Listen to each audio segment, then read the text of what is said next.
Hey guys, Hutch here, and welcome to this week's Clone Wars Critics. This week we have, yet again, Dan Grievous. And Grievous Supremes 15. and this week we will be talking about probably one of the better episodes from the whole Onderon arc. So, I'll go ahead and start. I'll start with what I liked about this episode. What I liked was, I really liked how finally things are starting to come together with the story, and how, the Separatists essentially they've come in now, and the stakes are getting higher for like the king, the previous king. I don't remember his name, but like his life is really put on the line in this episode, and and the fact that the whole rescue mission, and the fact that they try to make a statement to the people, I thought it was an interesting touch to it. I mean, I didn't know how they were going to go about this episode, especially after the last two, which like I said before, well, you guys have seen that, so I won't get into that. But yeah, I mean, other than that, I think it's once again the graphics and visuals are incredible. I really liked how things went, and you know, just the whole. I liked the whole agenda that was going on too, with the separatists, and the king, and then the older king, and how they were. It's just the conversation. I don't know. It's something about like I don't usually see that in the Clone Wars, and I thought it was actually pretty good. So, I mean, just a few things. So, anyway, go ahead, Dan. Yeah, well, yeah. What I liked about the episode is that it is basically so far the best episode of the Ondron arc. Uh, it finally picks up things to do. I mean, it just starts to finally move instead of just staying in the same position for the entirety of an episode. Because like a War on Two Fronts and Front Runners, there is still like the feeling that those two are just they just stall for time, prolonged that they could have done it so faster. This one did everything perfectly. I saw that everything fit perfectly. Everything was fine, even though some of the scenes kind of made the previous scenes, like for instance the conversation with the king, between King Dendup and between King Rash. Those scenes were like he even said it again. The whale is not mine. It belongs to the people. That's the thing they already discussed. It's like a repeat. It's a nice thing that they talk about these things, but this episode would have been just better if it was just on its own. But it was so beautiful. I love the whole, how the storm is coming, like a metaphor for the upcoming battle. Kalani is great, and General Tandon was awesome. And I know I like the new voice actors they've gotten. The veterans of the business, like David Cage, who was Megatron in Beast Wars, and Kalani looks great, even though that renders his awesome design of a tactical droid renders the previous tactical droids kind of obsolete because those look kind of silly, like ducks almost. This guy looks scary at times. Uh, I love the chaos and the way the chaos on the steps was shot. When they rescue and the music when Lux throws those smoke grenades or smokes, and I love how everything was shot like it was fast paced and was moving around and was following everybody differently, and the music was perfect. And personally, that futuristic guillotine was so awesome. Just everything just ringed awesome, and the music was the best so far of this season. And yeah, and everybody fit perfectly. Even Ahsoka did everything as supposed to. Finally, she was not to intervene, but she still mattered. Unlike the last two episodes where she was there, but she was rendered useless. Now she was uh, made not to intervene, but she was awesome. Especially how she pushed the droids in the end. That was kind of cool, like Jedi bowling. And the droids were menacing. The way they killed that chick Dono was awesome because the B2s looked scary. Like, yeah, we are the moving death. It just, why couldn't this episode, this feel, this pace could have been the entire arc like this? Not slow moving action and nothing happening. This is a great episode. Everything Rash, the rebels, the droids, everything was awesome. All right, yeah, go ahead, Corey. Yeah. I have to say, like, as Dan has said before, this is the best episode of the arc so far. Like, the rest of the arc has been starting off really slow. It's been okay up until now. This was a great episode. Yeah, like the action was so much better. The character development was so much better. Like Ahsoka, she's gonna join into the battle soon. Yeah, I'm gonna love that. Saul was awesome. Yeah, he got a lot of awesome moments. Like he's ripping off droid heads with his bare hands. He's like blowing up tanks single-handedly. Yeah, so this was a great episode for him. And also, I really liked the new villain Kalani. Yeah, he was great. Also, that other general seemed pretty interesting. The one that looks like Thunderbolt Ross from The Incredible Hulk. Yeah. Also, like the issues like with King Rash and the old King Dendam. Yeah. And also that execution scene, very creative. Like, I was expecting like the droids to be lining up to just shoot this one dude, but they they really outdid themselves. They had this really interesting ray shield thing that they have there that can slice someone in half once you like turn up the power on it. And that was great. That was really creative. Yeah. What else can I say about this episode? It did everything right that the rest of the arc, well, really didn't, but it was great. It sort of shows like more of Onderon as it has like more than just humans there. Yeah. So yeah, this episode, uh, it was great. Okay, I loved it a lot better than the other two episodes. Yeah, so those are my thoughts. All right, great. And now we'll get into what we didn't like about it. With this episode, what I didn't like, I'm not really sure per se because it wasn't like this episode, like I said, was way better than the other arc, like other parts of the arc. But I don't know. I guess I wonder why, like I mean, this episode works like it could work well as a standalone episode, even like from the season one perspective. Like it reminded me of that. I mean, I really like that aspect, but I don't know. It's just hmm.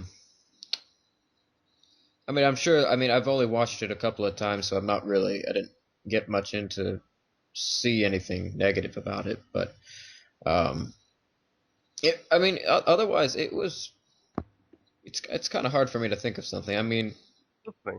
This is a good thing that you cannot think of a bad thing to say. yes, exactly. So I guess we'll just move on to you, Dan.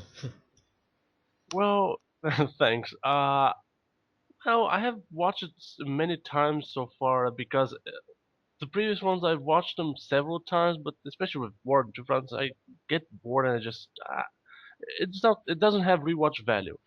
This one, especially the chaos on on the steps, I rewatch a lot of times. Gripes. The main problem is that a few scenes again have way overdone music. Like for instance, when Lux looks at Steeler weird, it's like don don don don don. I mean, it's like okay, he's just looking at her like he's worried that she's a workaholic and who's really it doesn't like it should have been like a silent, like a little more toned down, sad theme, a little like like something like that. Not dun dun dun dun dun. It's not. I don't know. That's just a minor gripe. Uh, my gripe is that still they haven't gotten to the explanation. Yeah, they did say that. Well, a decision was made for me because I didn't decide with whose side. Uh, yeah, but that really doesn't make still sense because where does Mina Bonteri in season 3 fit into all this? Because if the king never decided to join with the separatists in the first place, and Mina Bonteri was a separatist representative basically, and she was a senator of Ondron. What does this mean? Who decides basically? Because some EU sources say that the senator who's a representative of at the time discusses it, and he leaves. For instance, my favorite separatist, Tikus, he decided to leave, and he just left the Republic to escape, quote unquote, custody and stuff, and being charged for slavery charges. And he took the entire Mon Calamari system with him. He's a senator. But here, how does it work? Because they say that the king has the last say in the whole thing, and he didn't have a say. But yet, Mina Bonteri represented a planet in the Separatist Congress. So how does this fit? Did Mina Bonteri and Lux were kind of like perfectly fine with King Rash's rule? Because that's how I'm feeling it. Uh, the other minor thing is actually, actually, um, I don't know. I'm still surprised that they haven't still executed Denda, because why do you keep this old king around? I mean, usually when rules changed, the previous king is executed because there's no chance for a possible return of the lineage of the previous one. Usually it's a massive cleansing, so to speak. But that's a story. I also have nothing to say so much negative against it, personally. All right, go ahead, Corey. Well, for me, I'm just gonna pick right here. Bontari, obviously, because everyone knows I don't like him. Yeah, he always comes off as bland. Yeah, but still, there are other things just like things to think about. Why they're deciding to keep Dendam alive all this time? Like, they could like easily dispose of him, like they do with other king characters, like the Mon Calamari King, and unfortunately King Katunko too. Yeah, like he he's being dragged out a little bit, but still, why is he around? I don't know. Yeah, and like I felt that turn, the general's turn was kind of rushed. Like the one that looks like Thunderbolt Ross. Yeah, I felt it was kind of rushed. Like if they had introduced him in the previous episode, then it wouldn't be as rushed. But still, it did feel kind of rushed. Like all of a sudden he's like, "Oh, let's find these rebels," and the next moment he's like, "Okay, I'm turning against you for the rebels." Yeah, it actually felt kind of rushed that like he was just introduced in this very episode, but then like decides to join the rebels. Uh, yeah, that's just like a minor thing to me. Yeah, so uh, I think that's pretty much all I can think of. All right, well then, I guess we'll get into our overall thoughts of the episode. Um, Overall, it's just it was great. There wasn't a lot that I had a problem with, and it's definitely something I'd rewatch. And I mean, like I said, the as usual, the graphics are incredible, and I mean, and this episode is just it fits. It works. It's the first episode I've seen in a while that actually I see something and I'm like, okay, I can see this as somewhat, the story itself. I haven't seen it really in the like the whole. I mean, the way it worked, the way they played it out, it was different from what we've normally seen in the Clone Wars in such a long time. So I mean, to see that whole tone to it, just like basically like introduced, it was really good. And yeah, so overall, I mean, I think it's like I give it an 8 out of 10 or something. So all right, go ahead, Dan. Hmm. Well, again, I don't have much to gripe about this episode, and it's pretty fun and awesome. And as you said, it follows kind of the rules of the season one episodes, where it does fit into an arc, but you can watch it on its own and you can be perfectly satisfied with it, even though there is still things to come. What can I say? It's really hard. I mean, personally, overall, I'm gonna save the last thing I have to say about this arc for the additional comments part we talk. But personally, I love this episode. It's really fun, and after the two drags that were the previous ones, this was a perfect episode in my opinion. It's not like genius in terms like Massacre or Bounty, but it was awesome. I mean, and who else? What else I would like to say? Yeah, I would give it an 8.5, almost a 9 out of 10, because it's really enjoyable. You can watch it on its own. It's beautiful to watch, especially in HD, and the music is great. I mean, I cannot wait for them to finally, at long last, release a soundtrack for each arc or something, so we can listen to these awesome tracks because some of them were really nice pieces. So yeah, 8.5 out of me. All right, go ahead, Corey. Hmm. I really like this episode. Like, it's great to see that they are getting better with this arc. Like, yeah, they were like, this is the great moment. Like, in the first two episodes, it was okay, but now this one was great. Like, they did everything right that they should have done in the like first two episodes. Like, less focus on Bon Terry, more on Saul. Yeah, and the circus finally gonna get into the action. Yeah, also showing us what greatness will come in that final episode of this arc. Yeah, yeah. So it's a great episode. It's building up to another great episode, and I can't wait to see how it all plays out. Like we're at this one point where we're on the brink of the end of this arc. So yeah, there's a lot of build up to this moment. So yeah, I can't wait. Yeah, this episode has got me excited for the next. Yeah, and overall, my rating out of 10, 8, I think. Yeah. All right, yeah. So now we'll get into additional comments. I, I'm looking forward now because we've seen all three episodes out of the four of this arc, and we have not seen Hondo in this arc yet. So that Yeah, means that we will likely see him in this final episode this week, which I am very much looking forward to. Yeah, we are going to see him. Like, there's a clip on like CartoonNetwork.com of like Anakin revealing that he's going to ask Hondo to give help to Ahsoka. Yeah. So it's great to see that he'll be back, and no. Uh, Wait, Anakin or Honda? Hondo, not Anakin. Hondo, Okay, yeah. not Anakin.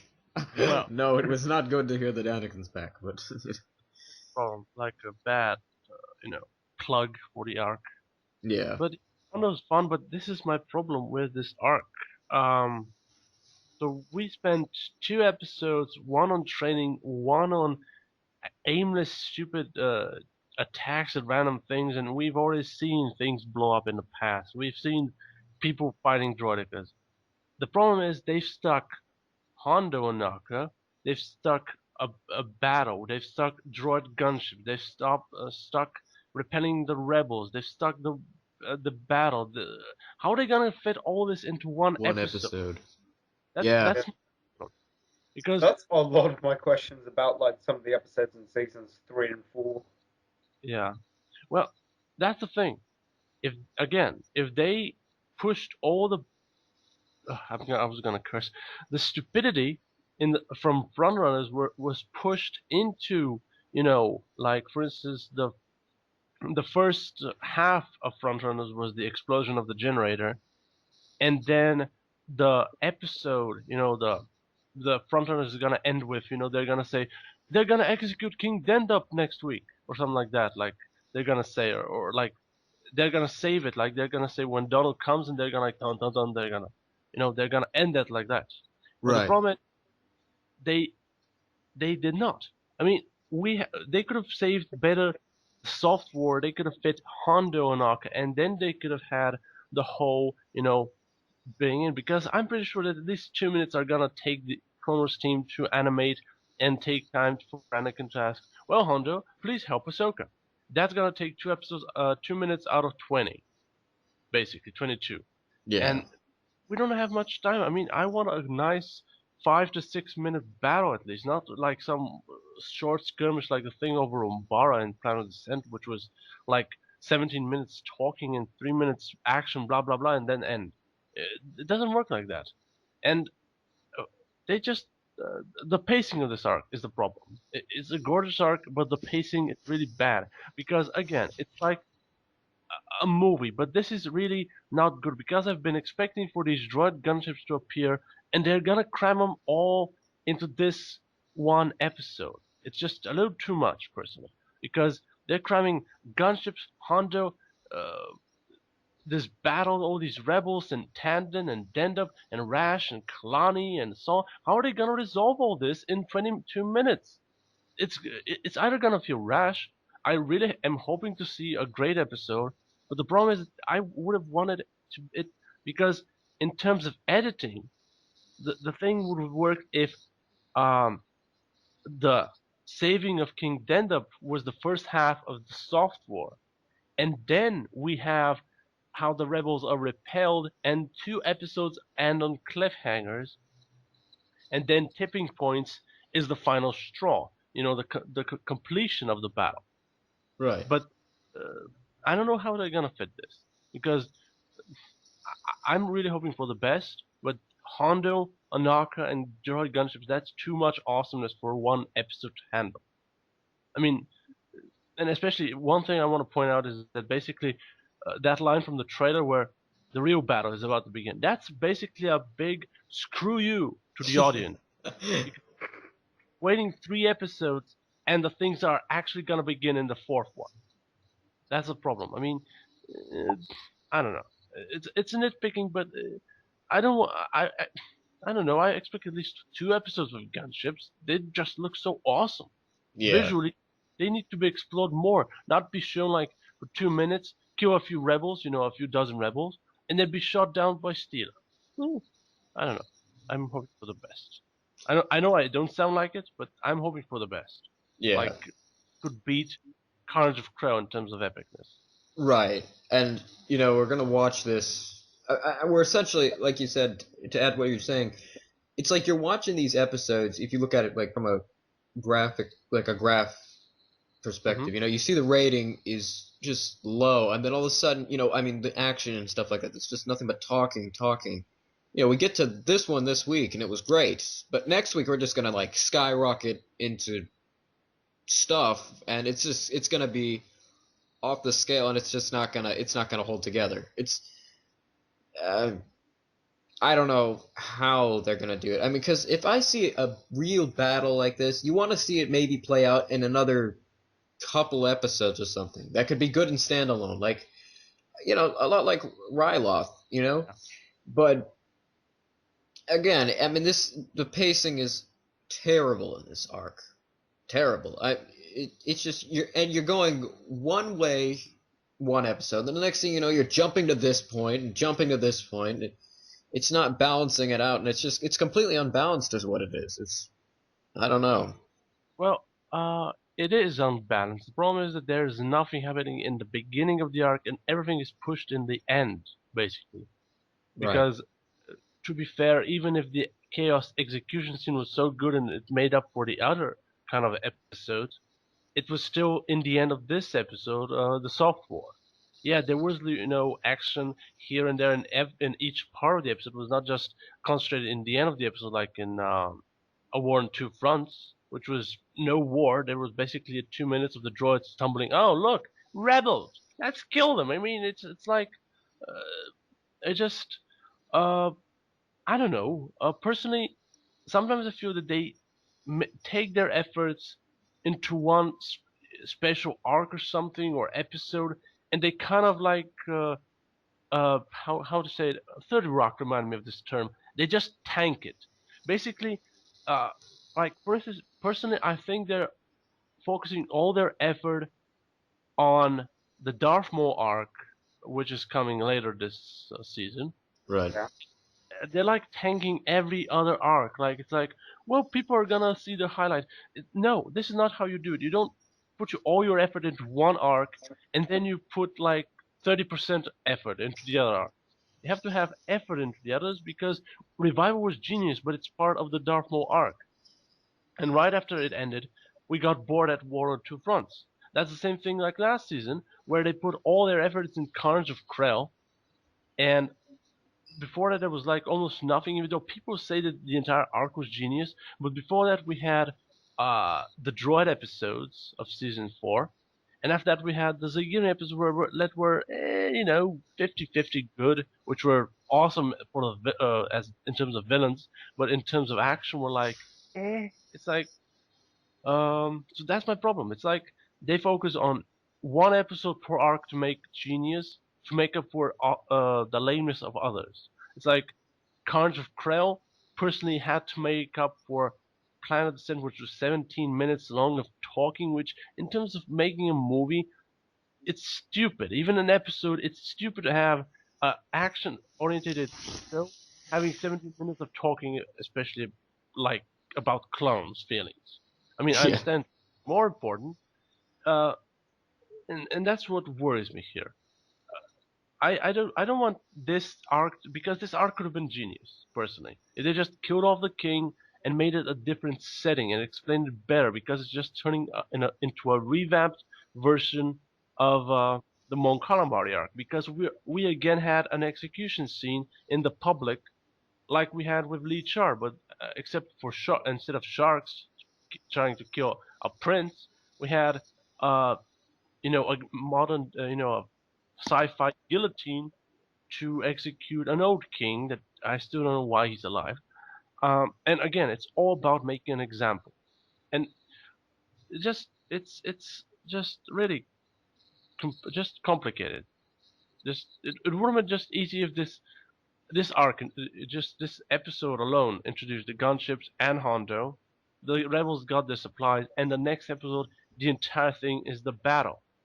Because it's really I don't know how they're gonna pull it off without making it either rushed or unimpressive. I don't Right. know. And for all we know, we could be very surprised by the whole thing. But I think a good word to sum up this whole arc is just confusion. Yeah, very much. So Confusion. or complicated. I don't know. This arc is I don't know. I mean this episode is great. The arc has just been very low set right now. And Gorgeous, but unsure where it is going and how is it going and why is it going at this speed, personally. right, it's just the pacing. Yeah. So all right, guys. Well, that is it for this week's episode. This is Hutch signing out. Okay. Bye from Dan Grievous. And from me, Grievous Burns 15. All right. See you all next week.